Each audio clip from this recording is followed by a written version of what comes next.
పుస్తకాలి అడుగు తీసి అడుగెయ్యాలంటే జాగ్రత్తగా వెళ్ళాలి. అక్కడ చరిత్ర పలకరిస్తుంది, సైన్స్ సంభాషిస్తుంది, ఖగోళ భూగోళ శాస్త్రాలు ఆకర్షిస్తూ ఉంటాయి. అంతరిక్ష లోకమైన, ఆధ్యాత్మిక లోకమైన అక్కడి నుంచే సందర్శించవచ్చు.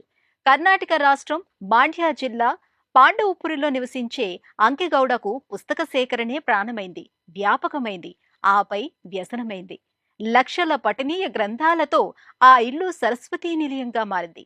పరిశోధకులకు, విద్యార్థులకు అదే గొప్ప వరమైంది. పుస్తకం హస్తభూషణమే కాదు, మన జీవితాల్లో వాటిదే ముఖ్య భాగం. అమెరికన్ నవల రచయిత విలియం స్టెరోన్ అన్నట్లు అవి మన అనుభవాలను సుసంపన్నం చేస్తాయి. ప్రతి పేజీల్లో మనల్ని మనం పోల్చుకుని గుర్తుంచుకోవడానికి, మనకోసం మనమే జీవించే క్షణాలనిస్తాయి. బహుశా ఇంతటి పుస్తక ప్రేమికుడే కావచ్చు అతడు భారతీయుడు. పొరుగు రాష్ట్రం కర్ణాటకలోని మాండ్యాలో ఉంటారు. చిందరవందరగా పడవేసిన పుస్తకాలతో అతడి ఇల్లంతా అడవిలా, అరణ్యంలా అనిపించవచ్చు. నిజానికి ఆయన తన ఇంటిని పుస్తకాలను సంరక్షించే అభయారణ్యంగా తీర్చిదిద్దుకున్నాడని చెప్పాలి.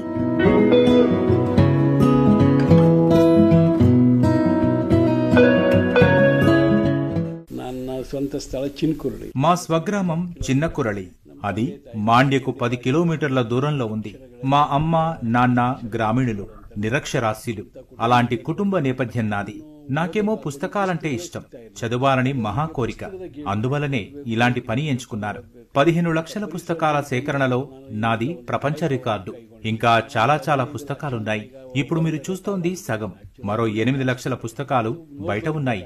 వాటిని సురక్షితంగా ఉంచుదామంటే వీలులేని పరిస్థితి. భవనాలు లేవు.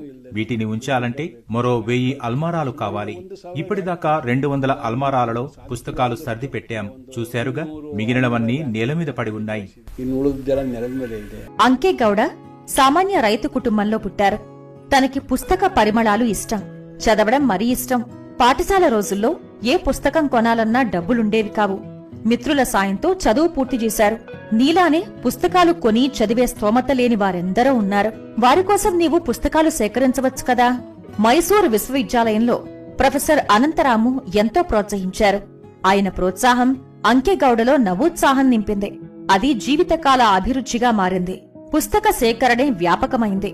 పోస్ట్ గ్రాడ్యుయేషన్ పూర్తయ్యాక గౌడ మాండ్యలోని ఓ చక్కెర కర్మాగారంలో పనిచేశారు. పనిని ప్రేమించే అంకెగౌడ పుస్తకాలను ప్రేమించారు. వాటి సేకరణపై ఆసక్తి పెంచుకున్నారు.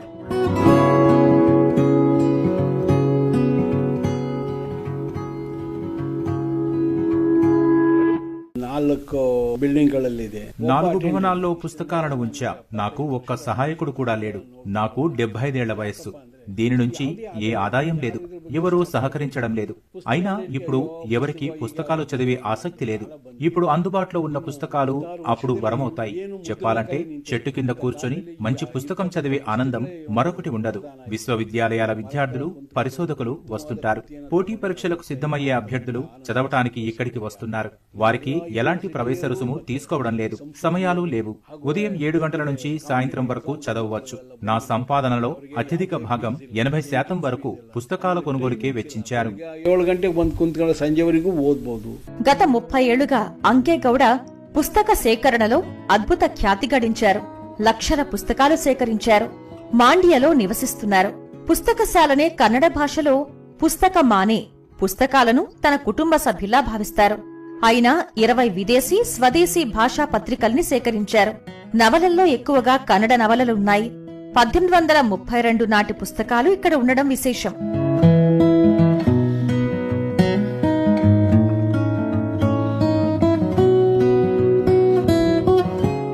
నన్ను 35 ವರ್ಷಗಳ ಕಾಲ ನಾನು పాండవపుర చక్కెర కర్మాగారంలో నేను 35 ఏళ్లు టైం ఆఫీసర్ గా ఉన్నాను. నా సంపాదనలో 80% పుస్తకాల కొనుగోలు, సేకరణకే పెట్టాను.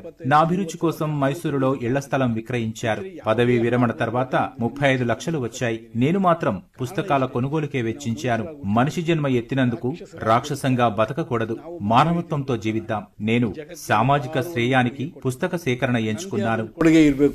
పుస్తకದ ಒಂದು ಕಾಯಕವನ್ನು ಅವಲಂಬಿಸಿಕೊಂಡಿದ್ದೇನೆ. స్థానికులు వెక్కిరిస్తూ ఉంటారు, ఎగతాళి, హేళన చేస్తుంటారు. పైగా ఆర్థిక సవాళ్లు ఉన్నాయి. అయినా పుస్తకాలన్నా, సేకరణ అన్నా మక్కువ తరగలేదు. గృహ అవసరాల కంటే పుస్తకాలకే ఎక్కువ ప్రాధాన్యమిస్తారని ఆయన జీవిత భాగస్వామి విజయలక్ష్మి చెబుతుంటారు. తనకెంతో పేరు తెచ్చి విలువని పెంచిన పుస్తక సేకరణే ఆయనకు ఆనందం.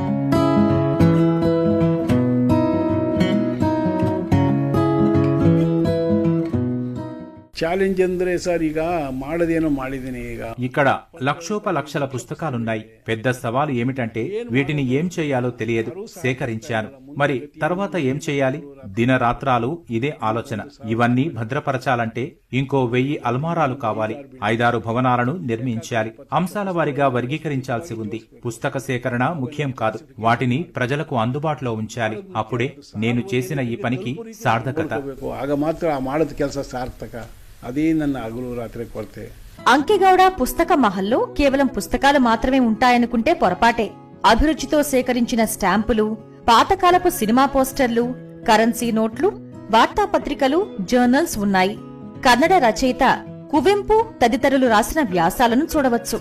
ఇంకా 5000 రకాల శుభలేఖలు సేకరించి సాంస్కృతిక వారసత్వ పరిరక్షణలోనూ తన ఆసక్తిని చాటుకున్నారు. 1975లో పుస్తకాల సేకరణను చేపట్టారు. పనిలో పనిగా అలనాటి అమూల్య జ్ఞాపికల్ని భద్రపరిచారు.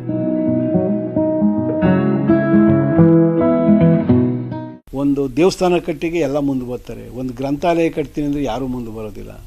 ಅದ ಹೋಗ್ಬೇಕು. ఆలయ నిర్మాణం అంటే అందరూ ముందుకు వస్తారు, కానీ పుస్తకాలయం కడతాం సాయపడండి అంటే ఎవరూ రావటం లేదు. ఈ మనస్తత్వం తొలగిపోవాలి.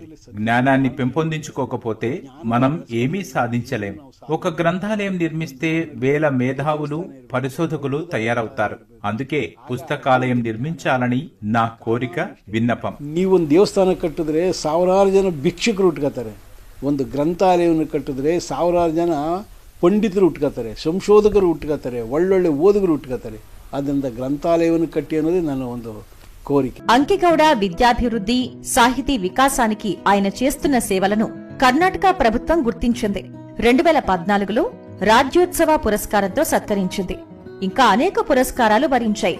భవిష్యత్ తరాలకు జ్ఞాన సంపద అందించేందుకు మాండ్యాలో పెద్ద పుస్తకాలయం నిర్మాణం అంకెగౌడ కల. త్వరలోనే కార్యరూపం పొందే అవకాశం ఉంది. తమ పుస్తక మహల్కు వచ్చిన అతిథుల్ని, పాఠకుల్ని గౌడ, ఆయన భార్య స్వాగతిస్తారు. అక్కడ సందర్శకులకు సొంత ఇంట్లో ఉన్న అనుభూతి కలుగుతుంది. పఠనం మీద ఆసక్తి పెరిగేలా చేస్తున్న వీరి నిస్వార్థ సేవ మహోన్నతమైనది.